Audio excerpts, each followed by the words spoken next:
Quiet, calculated, precise. Ask anyone at Cordisco's Chess Center and they'll tell you that chess takes practice, determination, and skill. And everyone has a different reason to compete in Broome County's 3rd annual chess tournament. There are beautiful ideas involved, visually, calculating ideas. When I say beautiful, it's aesthetically pleasing. It's a lot of fun. It's more than fun. It's rewarding. And there's a social aspect to it also. The chess people are great.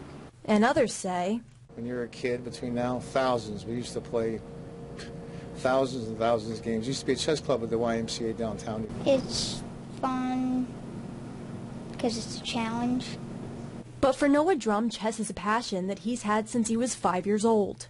You have to sit down and actually take the time to learn it. And once you play your first game, then you pretty much remember the rules. Yeah.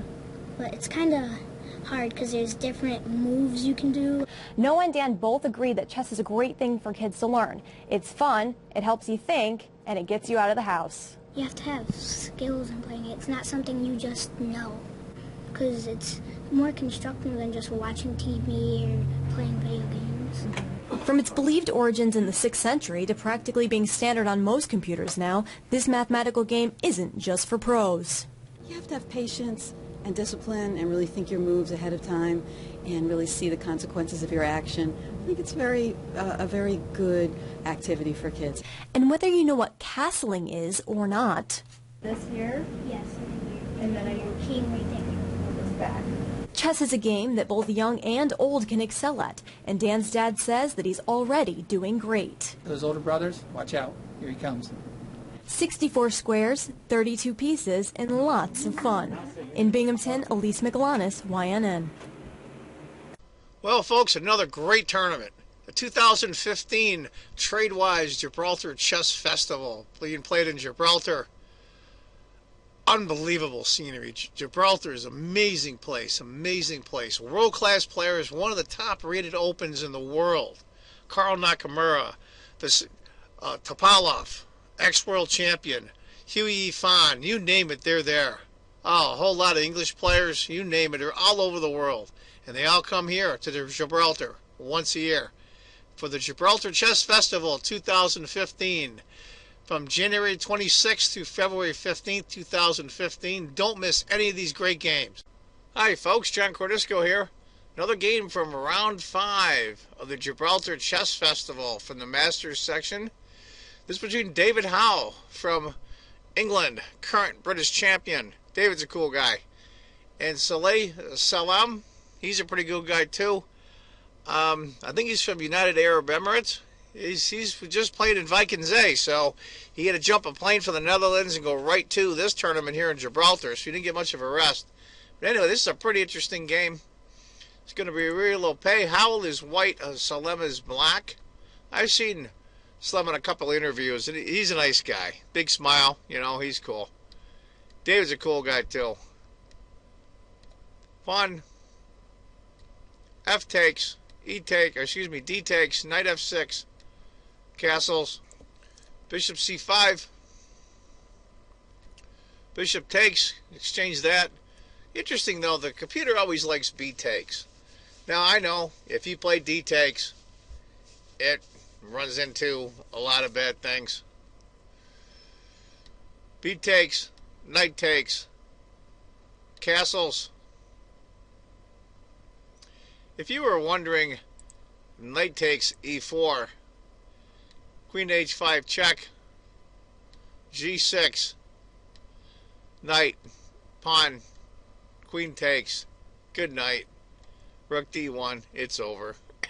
We're on move 12 and the game is over. After castles, knight to c3. Obvious move d6 for a lot of reasons. Chases the knight off, opens up some squares for the bishop. Knight to a4. Obviously, if he takes, this pawn will be isolated, be two isolated pawns here, and he loses the bishop. So he goes queen to e8.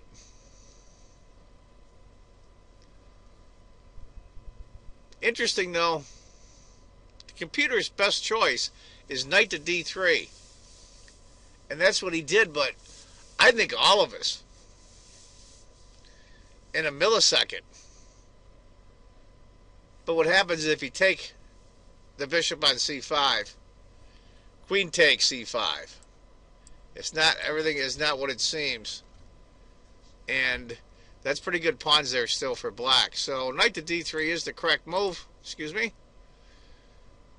Give you an idea, if knight had taken, queen takes, knight d3, queen takes, even game. White gives the pawn back. After knight to d3, bishop d4. What else you gonna do? You gotta chase him off. Now this knight's kind of in a weird spot. He can't be harassed or anything, but how's he gonna get out of there? Bishop b6. Knight takes. He allows him to take that. He takes with the a pawn. Interesting. Yeah, I think most of us would have taken with the c pawn just to put our pawns back connected. But that's why these guys are playing at Gibraltar, and I'm not. F3 to reinforce that e4 pawn. Easy for me to say. Bishop e6. And then the other bishop comes out. Interesting, though. Computer likes c5, and I agree. Knight h5 maybe. Queen g6. Slum goes knight to d7. Interesting choice. That's a little bit inaccurate. It's not that big of a deal, but it gave White a little bit of points on the computer. Queen to c2. Okay. It's a game. b5. a4. Nice. Queen b8. And bishop comes back to e3. Interesting. This is the part of the game when I play my tournament games or to formulate a plan. I have a hell of a time. I really do. I'm looking at the computer off screen, and knight to b6 is the third move and is the worst move, and that's probably what I would have done, but it's hard to formulate a plan. It's something I struggle with, and maybe you guys out there could maybe give me a tip on how to formulate a plan. I know that's probably one of the major things in chess, but black decided to take the pawn. Rook takes. Queen to b5. Rook goes to b4. Nice. I like that. That rook's in a weird spot, but that's okay. Queen a6. And b3. Now, there's not many squares for that rook, but right now this rook can go here. Black's kind of a tough spot. I know there's two different pawn islands for each of them, but I'm not a big fan of those pawns on c6, c7, and d6. We'll see how this works out. Queen to a3. Starting to get a little aggressive. Good for him. He got to do something. He just can't sit there. Rook to b1. Forces him to defend that pawn. c5 for Salem. Bishop to c1. Hitting the queen for David Howell. Queen goes to a2. They trade queens. Rook to b7. Now that trading of queens, I think, was good for White. That's just my opinion. Scores a little bit less in favor of White, but now this is where I miscue. And unfortunately, Salam does too. He's rated over 2,600, so this guy's no slouch. Computer likes rook to c8. Guard the pawn. Rook to c2. Hitting the c pawn for White. He decides to go c4. And that jumps White to a 2.5 point advantage immediately. Rook to c8 I think was reasonable. It's a little passive, but then bishop b3, and I think black might be able to hold on. But after c4, after c4, with a question mark on the computer. Now, you very rarely see this. Two really good players. These guys are both rated over 2,600. David Howell is British champion, and he's just 30 points away from 2,700. So these guys are great players. And he gave one question mark for the c4 move for black. It likes b takes c4 for White.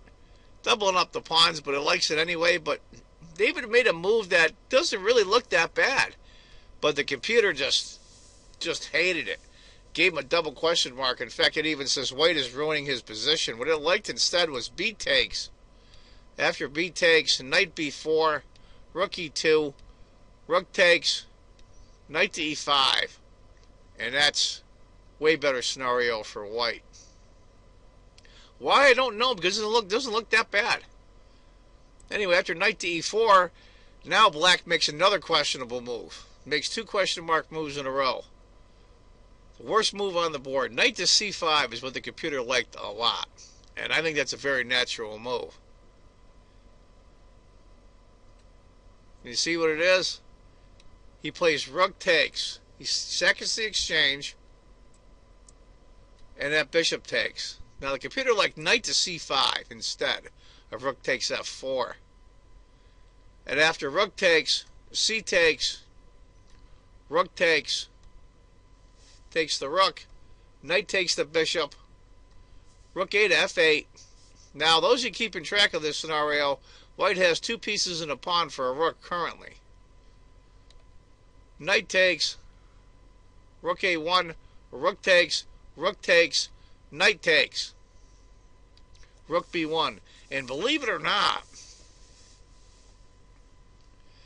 going to get a piece back. Going to get one of those 2 pieces back. It's either going to win the knight or it's going to win the bishop. So it's going to be a rook and 2 pawns against a bishop and 5 pawns.